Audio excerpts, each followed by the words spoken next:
We as a culture have officially filled in those blanks that Kendrick put in his song Whacked Out Murals.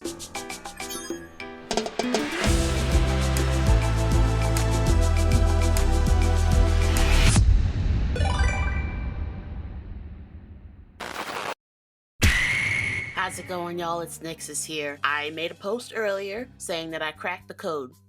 I did. Everything that's been happening from 2024 up until now, the pieces were always there. We just had to find out in real time. Follow me here. We know that Whacked Out Murals is Kendrick's way of calling everybody out again, but this time he's being more direct. Where in 95 he was being more broad, he was being, talking about the industry as a whole.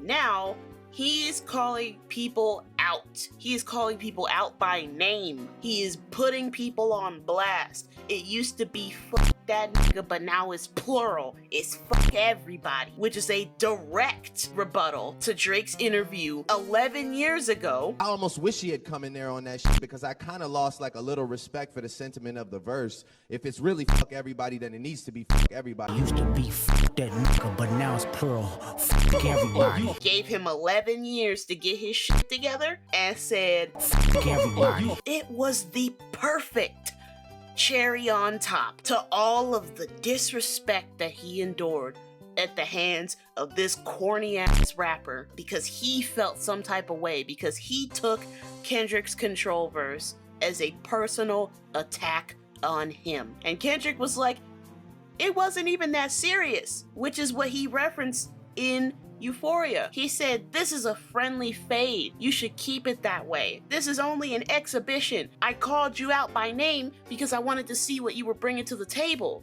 Stupid. I'm challenging you as a rapper. Kendrick quite literally did what Drake did in back-to-back. I'm not sure what it was that really made y'all mad, but I guess this is what I gotta do to make y'all rap. That was literally what Kendrick did. He was like, well, is this what I gotta do to make y'all rap? Do I gotta put y'all on blast to get y'all to rap? Let's go. I'm not seeing anything good. Bring your A game to the table. I'm not seeing enough movement. That verse alone separated the boys from the men. And then it separated Drake from both of those because he's ascended to bitch made category. In light of the recent news of the UMG versus Drake lawsuit being dismissed by Judge Vargas, I'm doing a victory lap. I will be reacting to every Kendrick Lamar diss track one by one and giving it the flowers that they deserve.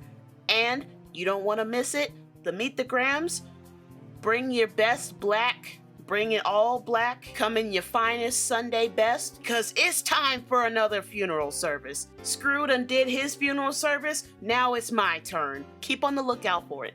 But today, we are talking about Whacked Out Murals. There are two places in the song where he starts the verse, but then he cuts it out. And he's done this before. The specific verse in question: put they head on the Cuban link as a monument. I pay homage and I'll always mind my business. And then he cuts it out.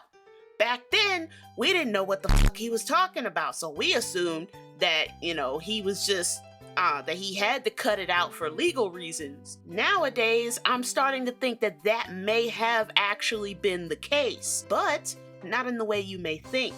When he dropped GNX, or sometime in between him recording and releasing GNX, I believe Kendrick got the paperwork for the court case, the upcoming court case. I believe he was served these court papers months before the public found out. Here's why. In a typical litigation system, when a court case is about to be activated, you will be served papers. They will draft up the paperwork. They will, the one side will submit their claim to the court system.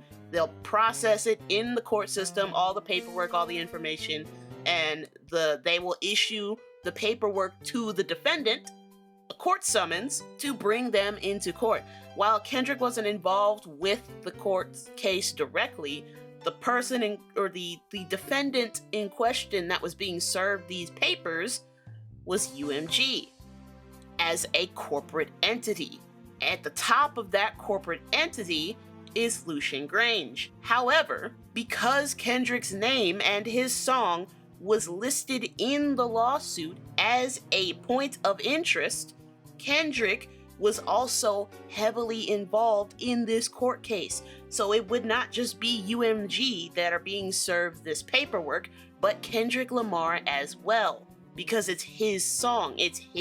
He owns his shit. It is his song, and it's his partnership through UMG, hence why Kendrick would have also been served paperwork regarding this case. There's a reason why I'm saying this here. Pay attention to the way that he's rhyming it here. I watch him pander with them backhanded compliments. To put their head on a Cuban link as a monument. Paid homage and I always mind my business. I made the blank. We can fill that in with a few things, actually. I made the one I beat Sue over a rap diss. I made the famous actor start suing for disses. I made the Super Bowl and now he's suing for disses. Each way you spin it, he's talking about the lawsuit. He's talking about the lawsuit, but he didn't want to reveal it too early. One, because legally he could not disclose that information until it was safe for that information to be disclosed to the public. And two, he wanted us to figure it out ourselves. He's not gonna just sit there and give us the information. He wanted us to see for ourselves.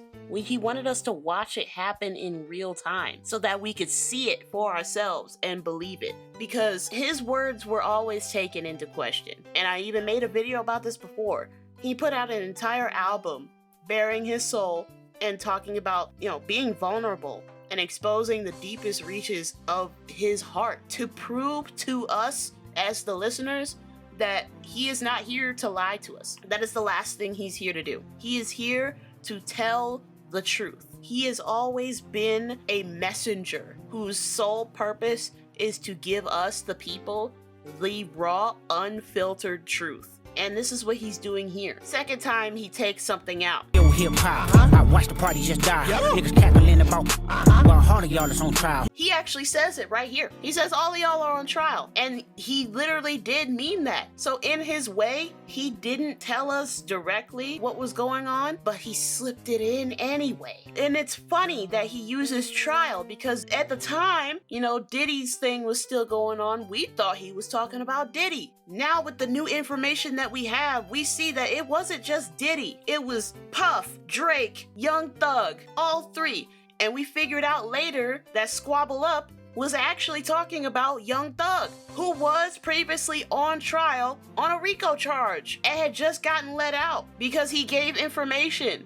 He took a plea deal and gave information to the feds to reduce his sentence, to get out early. Anything you need, just call me.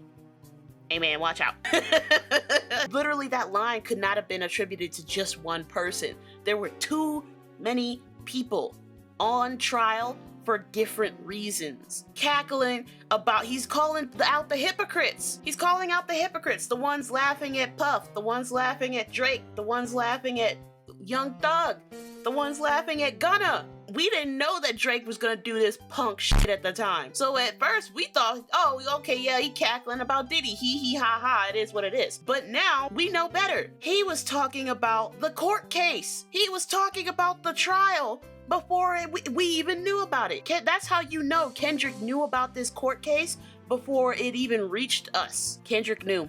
He already knew. That's why he was so angry. That court case, it was the straw that broke the camel's back for him. I'd have been mad too. But yes, we have figured it out. And it's crazy that all of this happened in October. Hey now, with Dodie 6, shit gets spooky every day in October. And it's every day in October is getting spookier and spookier. Not just spooky season, but the fact that this court case got dismissed in October, the fact that he was referencing October's very own, which is, Drake's handle, his tag, his camp, being compromised, being torn down limb by limb. He knew everything. He knew whether somebody was telling him, whether, he did his research. He knew the whole time. He's Negrodamus.